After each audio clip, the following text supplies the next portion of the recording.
Okay. All right. Just before we get started, big thank you to the OpenSIPS team, Ogden developers, for not only working on OpenSIPS, but bringing us all together here. So thank you guys.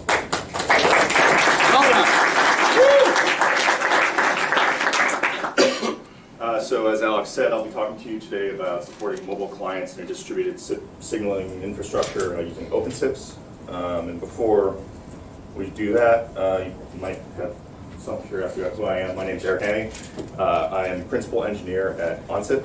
I've been there for about 8 years now.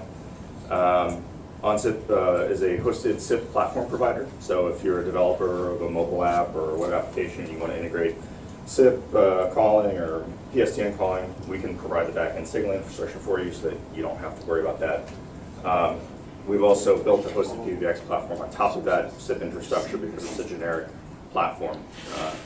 And we're also the maintainers of SIP.js, which is a JavaScript SIP signaling library for use with WebRTC and things like that.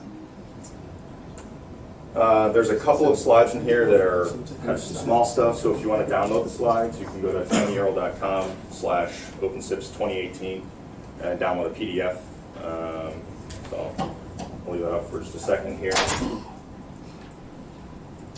Anyone still need that? Okay.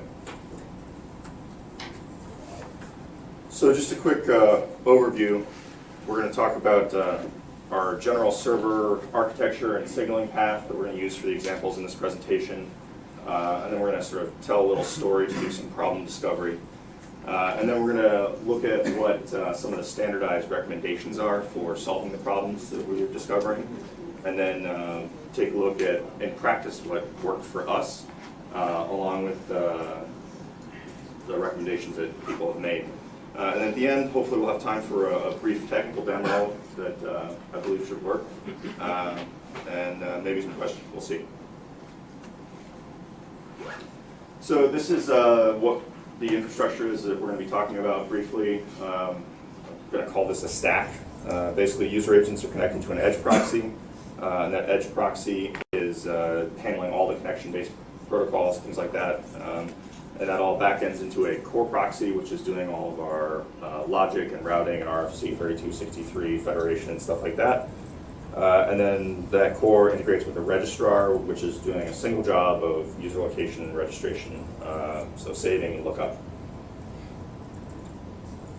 And so there's multiple stacks distributed geographically all over the place. There's 4 here.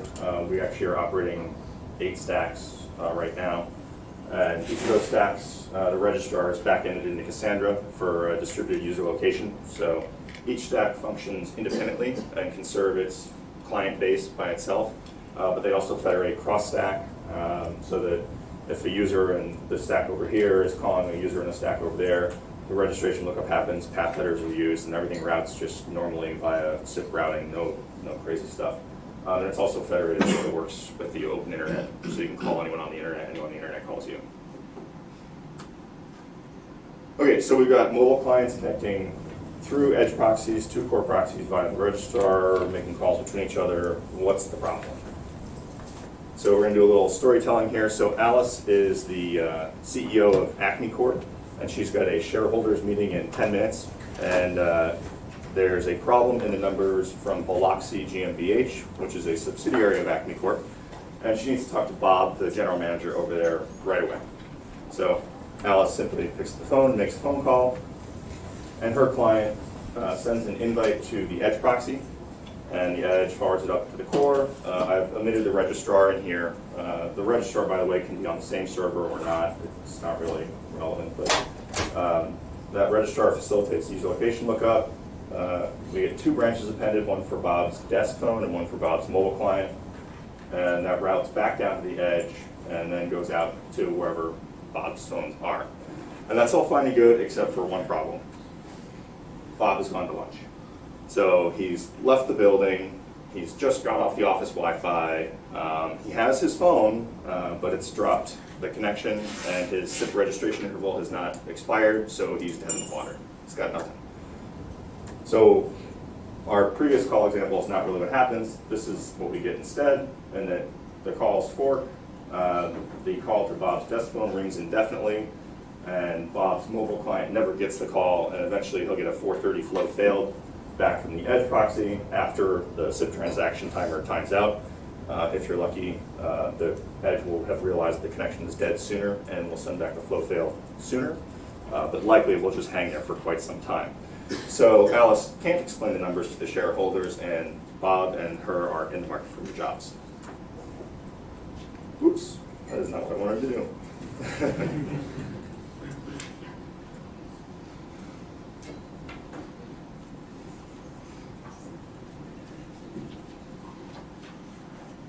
Okay, good.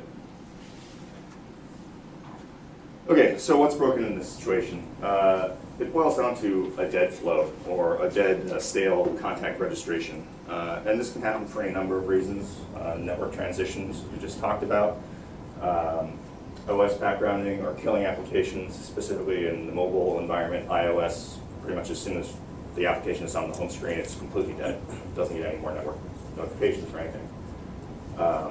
And then also you can just have connections that time out or die for other reasons. But again, in the mobile environment, it's a lot more common that you run into these issues. So what would the smart guys do to solve these problems? So a bunch of people sat around and talked about this, well, over email. And they came up with this RFC 5626, Managing Client-Initiated Connections in SIP. And so this RFC is also called SIP Outbound. I might say that, so if I say that, that's what I'm talking about. It boils down to sort of, and this is a gross oversimplification, but 3 main points. And that's client management of multiple flows, client-managed NAT pinging, flow failure detection, and flow recovery. And then finally, binding management on the client side by instance and reg IDs. So we'll kind of go through each of these individually here. So this is the first bullet point, client-based multi-flow management. So these are 3 different possible implementations, and there's any number of potentials that you could go with here. These are just 3 examples I came up with. The first one on the far right, the client is connecting to 2 different edge proxies. I realized after the fact that it doesn't really make sense to have 2 edges backending into the same core stack, but that's just a detail here. You could have a client connecting to 2 completely different complete stacks, but the idea is that if one edge dies or one stack dies, you still have the other that you can be serviced by. The middle one here is a single client connecting via 2 different flows to the same edge server, so Wi-Fi, LTE, some sort of example there. And then the third here is a combination of the 2, where you've got the client connecting to 2 different servers over 2 different flows to each server.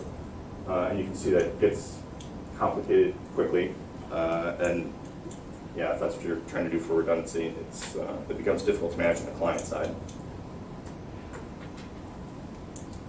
So the second thing that we talked about was the client-based NAT pinging, flow detection, or flow failure detection and recovery.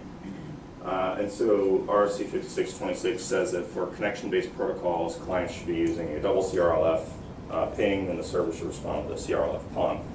And it's up to the clients to do this periodic flow detection or flow failure detection. And so this example where you have 2 flows connecting to the same server, you're sending these CRLF pings out both interfaces, and in this case the Wi-Fi network has not responded, or the server's not responded over the Wi-Fi flow. So the user agent decides to renew the flow by sending a new registration out there, and eventually that comes back to OK and recovers the flow, and simultaneously renews the binding on the server side. So the last one is binding management with instance and reg IDs. And so again, SIP Outbound RFC says that every user agent has to have a unique instance ID that's persistent across reboots and things like that. And then optionally they can specify reg IDs for flow identifications effectively. And so the instance is effectively the user agent, whereas the flow, or sorry, the reg ID is the flow. And some clients use reg IDs as sort of like line appearances, but as far as the RFC is concerned, it's a flow management tool. And you can have the same reg ID for the same AOR and things like that. So we don't do everything that the RFC recommends. And that's largely because we're talking about mobile, and I'm not sure that the RFC was written for mobile clients in mind. So we don't do client-side management of multiple flows.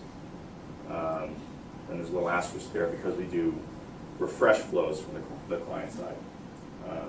We don't do client-side flow failure detection or NAT pings. And the reason why we don't do some of these things is from the mobile perspective, clients often don't have access to multiple networks simultaneously. And as I said before, they often have no ability to run in the background or they'll get killed. And in general, as far as the big players in the mobile industry are concerned, these types of client sort of polling-based mechanisms are not what they want you to be doing because of general battery concerns and things like that.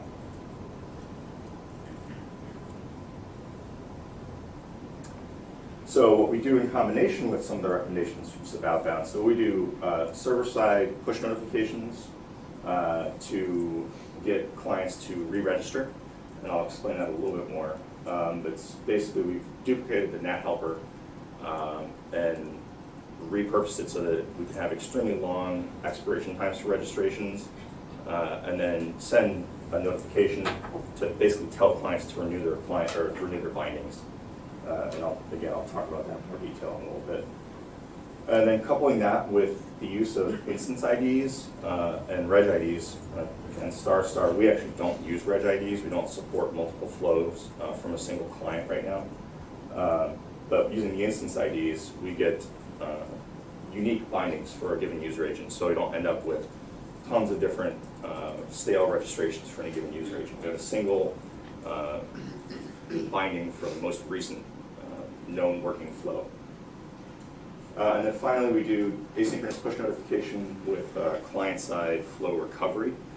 And that basically means that on an initial request, we will send out a push notification asynchronously with the first branch. And when the client, if the client registers as a result of that push notification, we'll inject a branch and fork it down to the client as well. So from the practical implementation side on OpenSIPS, it's really just utilizing the event-based side of OpenSIPS as well as the asynchronous operations. And as I said, we basically, on an initial request, we'll send a push notification and then inject a branch afterwards after a call setup, a callback is triggered as a result of the registration. So just kind of visual depiction of that. You get a call from anywhere, another stack, somewhere off the internet, goes to the core. The edge proxies are the ones that are responsible for managing everything about the client connection. So they're the ones that are sending out push notifications as well as sending the request down to the client. So it sends it out to Firebase or Apple's push service, and then that goes down to the client. And so the client has some specific transaction matching ability because we don't know, in this example,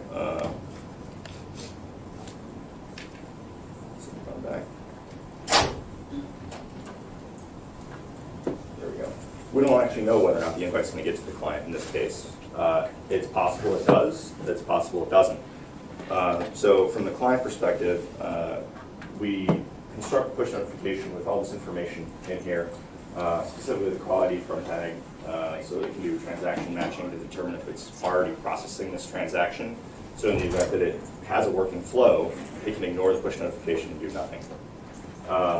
We also include a server for the client to reconnect to in the event that it has died, so if it fails to match the transaction.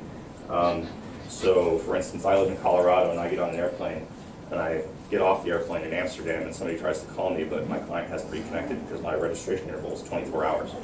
So previously I was connected to a server in, let's call it Denver, but I should likely have a client that's connecting to a different DNS resolution now that I'm here in Amsterdam, somewhere in Europe. But if the call has been set up on a server in New York, we want to include that in the push notification so that the client's able to reconnect to that server and get the branch injected and sent back down to it. So, and then we just launch asynchronously that push notifications, just a PHP script that's not super relevant here. And then what we do is we set up a filter. Well, first we set up to wait for the new branches, and this makes it so that even if other branches terminate, we have to wait until the transaction timer expires, the final response transaction timer, so that if the registration is re-registration takes quite a while, we are going to terminate this transaction in the meantime. So we wait for new branches, and then we set up a filter based on the AOR of the user and the push notification token that's unique to the device, so that when that device re-registers, we raise an event specifically and go into this callback route that's called PN fork requests, which is push notification fork requests.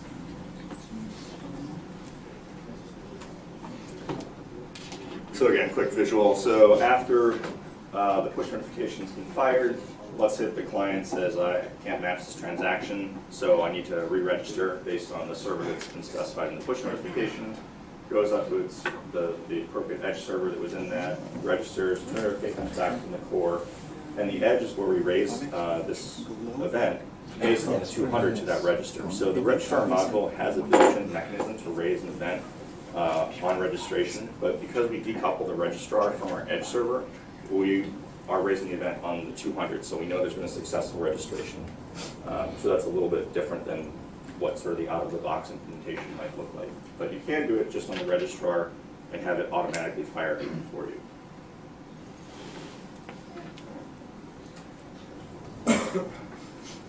And so getting into this PN fork request route is pretty simple. Really, we just set a flag not to create any new TCP connections outbound.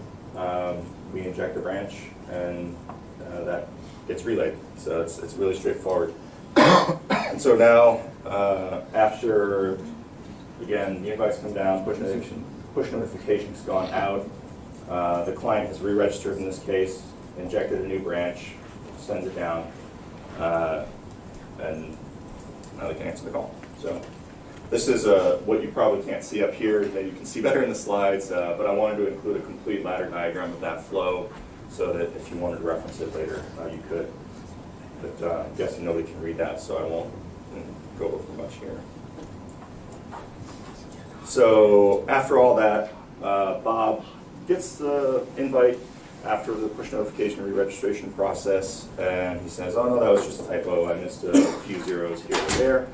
Alice is able to explain the numbers to her shareholders. She keeps her job, but probably not Bob.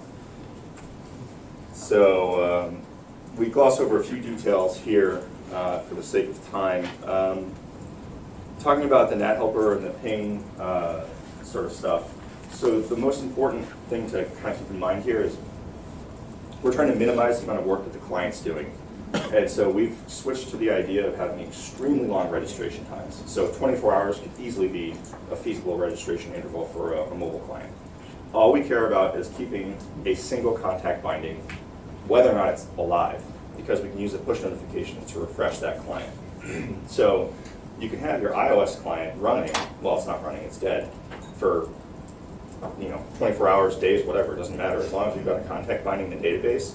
If you get a call, we can do that lookup, say this is a push-capable client, we're going to send a push notification out, it's going to wake up your phone's going to re-register, and we're going to be able to route the call to you. So that's the main purpose of basically duplicating this NAT helper, is to be able to get clients to re-register. We're not using it as a NAT traversal mechanism at all. It's a re-registration push ping thing. Not sure what to call that. We've also updated the remove function in the OpenSIPS registrar save.c because OpenSIPS doesn't actually support SIP instance in the way that RFC 5626 talks about it.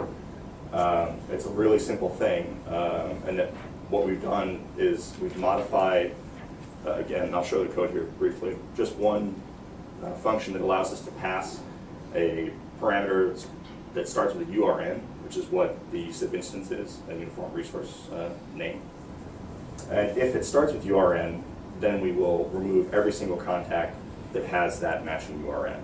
because the registrar module keeps a separate, or I guess it's use location, keeps a separate field for the SIP instance, it was very easy for us to then do that within the module. That's one of the reasons why we haven't added Reg ID or multiflow support yet, because the Reg ID is not stored separately and discretely. So it was really easy for us to just say, okay, this is a URN, rip through the entire set of contact bindings that match this and delete them. It's not that way for the Reg ID, so it's a little bit more work. And then finally, this all relies on flexible, flexible clients, and then it's really the confluence of having clients that are push capable, and then able to act discretely based on different types of push notifications in concert with the asynchronous operations on the server side that make this all work. So yeah, it really is dependent upon the client. You can't just take a Polycom phone and obviously have to start working off the bat, which is a bit unfortunate, but I think that we're getting closer and closer towards more capable clients that are able to do that stuff. So talking about the SIP instance stuff and the registrar module, what we do when the client re-registers, for any client that is actually has a SIP instance, whether or not they're push capable, we are basically saying, is this contact registered? Rather, if this is a new contact, talking about the logic of this, if this is a new contact, then go and delete every other contact for this user that matches this SIP instance. So you can only have a single registration binding for a given SIP instance ID. It's not possible to ever have more than one. And as I said, we don't care about having clients re-register very frequently for NAT purposes. We just care about having a single, most recent flow available so that we can then reach out and ping you. And then again, this also makes it so there's not a bunch of dead flows that are sitting around and appending, multiple stale branches. Because if you were just re-registering every time you change networks, so I leave my house, I get off my Wi-Fi network, okay, now I have a dead flow. I'm on LTE, I go to the subway, I lose that connection, so now I have a second dead flow. I get out of the subway, on LTE, I'm on a new APN, so now I've got a third flow. Then I go to my office and I'm on Wi-Fi again, so now I have 3 dead flows, 1 active flow, and if I get a call, there's going to be 4 branches, 3 of which are going to just sit there and time out. So we don't want any of that. And anytime a client that has SIP instance support registers, this makes it so that doesn't happen.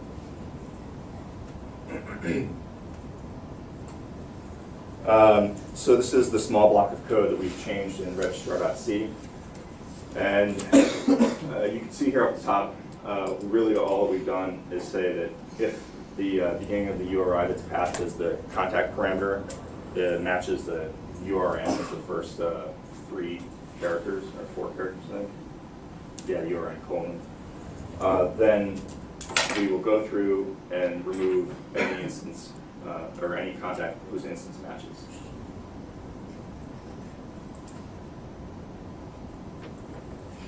As I said, this is all dependent upon flexible client implementations. As I said earlier on, we're the maintainers of SIP.js.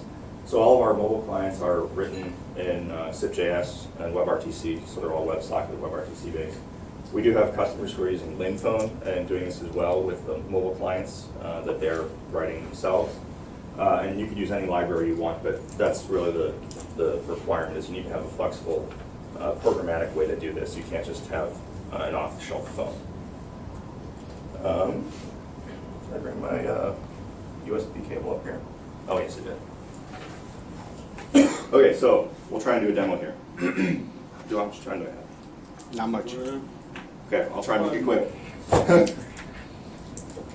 So what I'm going to try and do is, Android is very difficult to actually trick into not re-registering. So I'm going to force my phone into doze mode via ADB, and then I will try and call it here.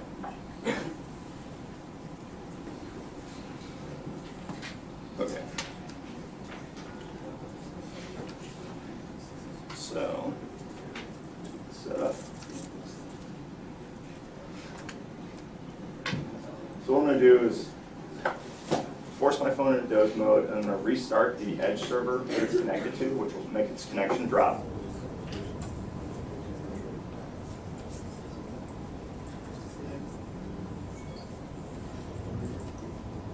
Okay. Restart that server.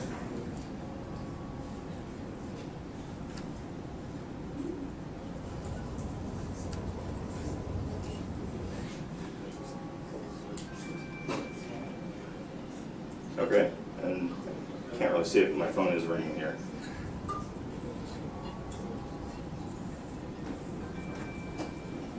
So, ringing. And we'll go over and see if we can check out the log.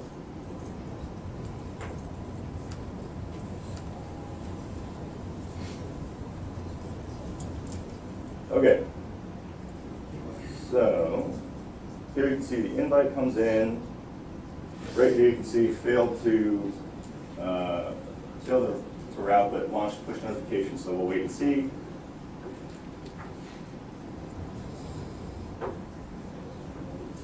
Okay, the client re-registers. You can see this right here, raising eScript event for PN fork request. And then we inject the branch down here.